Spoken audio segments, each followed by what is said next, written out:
সবাই কিন্তু চায় যে আমাদের কষ্টে উপার্জিত অর্থ যেন আমরা সঠিকভাবে ম্যানেজ করতে পারি। এক্ষেত্রে পিটার এফ ড্রাকার খুব সুন্দর একটি কথা বলেছিলেন, whatever gets measured gets managed.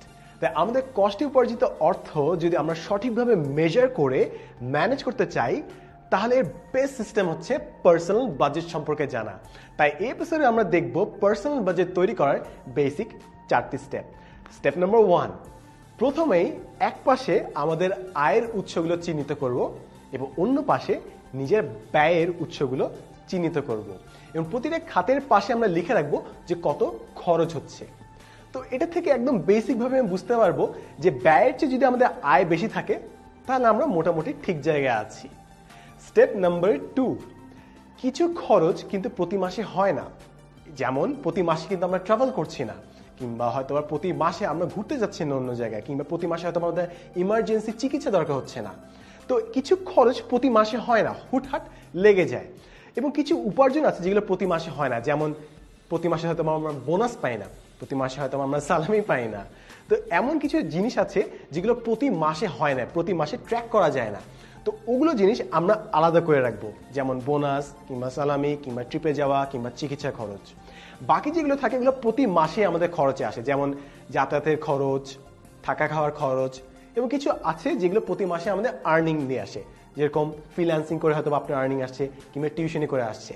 তো প্রতি মাসেই যে খরচগুলো হচ্ছে এবং প্রতি মাসেই যে আর্নিংগুলো আছে ওগুলো আলাদা করব। তারপর যদি আমরা দেখি যে আমাদের খরচের চেয়ে আর্নিং বেশি হচ্ছে, তাহলে আমরা বেশ ভালো একটা পজিশনে আছি।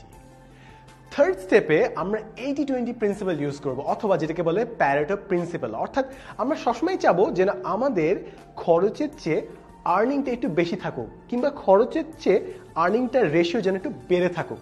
এক্ষেত্রে আমরা বিভিন্ন আইটেমে আর্নিং বাড়াতে পারি অথবা খরচের জায়গায় খরচ কমাতে পারি। তো এত সব চিন্তা না করে আমরা দেখবো যে কোন জায়গা থেকে সব থেকে বেশি আর্নিং হচ্ছে।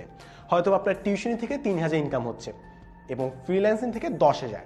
তাই ফ্রিল্যান্সিংটা আপনার মেইন ফোকাস হওয়া উচিত, কারণ এখান থেকে ম্যাক্সিমাম অর্থ আপনার আসছে। তাই উপার্জনের ক্ষেত্রে আপনি ফ্রিল্যান্সিংয়ে বেশি গুরুত্ব দিবেন, যেন এটা এক মাসও মিস না যায়। অন্য ক্ষেত্রে খরচের যদি খেয়াল করেন তাহলে দেখবেন খাওয়া দাওয়ায় হয়তো আপনার সব থেকে বেশি খরচ হচ্ছে।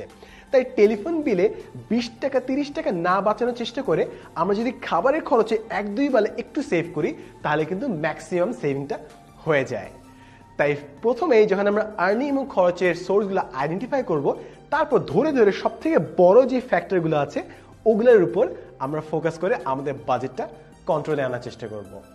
ফোর্থ স্টেপে আমরা দেখবো যে কিভাবে আমরা এটা ম্যানেজ করব। হয়তোবা আপনি খাতা কলমে পুরো আর্নিং এবং খরচের হিসাবটা করছেন ওল্ড ফ্যাশন ওয়ে, অথবা আপনি বিভিন্ন অ্যাপ ইউজ করতে পারেন, ওয়ালেট, কিপ, মিন্ট, আরও অনেক ধরনের অ্যাপ আছে যেটা আপনার ভালো লাগে।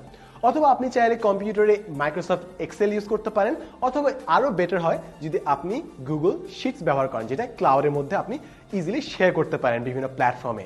এবং বিভিন্ন টেমপ্লেট কিন্তু এগুলোতে ফ্রিতে দেয় আছে, আপনি জাস্ট যে ক্লিক করলে আপনার পুরো মান্থলি বাজেটটা ইজিলি তৈরি করে ফেলতে পারবেন। তাই পুরো প্রসেসটা যদি আমি একবার রিপিট করি তাহলে এই জিনিসটা হবে এমন। স্টেপ নাম্বার 1, আমাদের আয়ের উৎসগুলো আমরা আইডেন্টিফাই করব এবং ব্যয়ের উৎসগুলো চিহ্নিত করব। স্টেপ নাম্বার 2, আমাদের প্রতি মাসে ফিক্সড যে খরচ হয় এবং ফিক্সড যেই উপার্জন হয় ওগুলো আইডেন্টিফাই করব।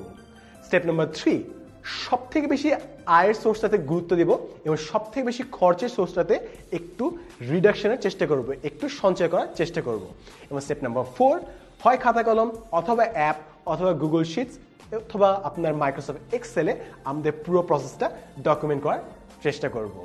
তো আপনার যদি আজ পর্যন্ত যদি কোনো পার্সোনাল বাজেট না করা থাকে তাহলে আজকে শুরু করে দিন, এবং আপনার নিশ্চয়ই চেনা জানা এমন কোনো মানুষ আছে যার এই ভিডিওটি দেখলে অনেক লাভ হবে টাকা পয়সা ম্যানেজ করার ক্ষেত্রে। যদি তাই হয় এই ভিডিওটি তার সাথে শেয়ার করতে ভুলবেন না।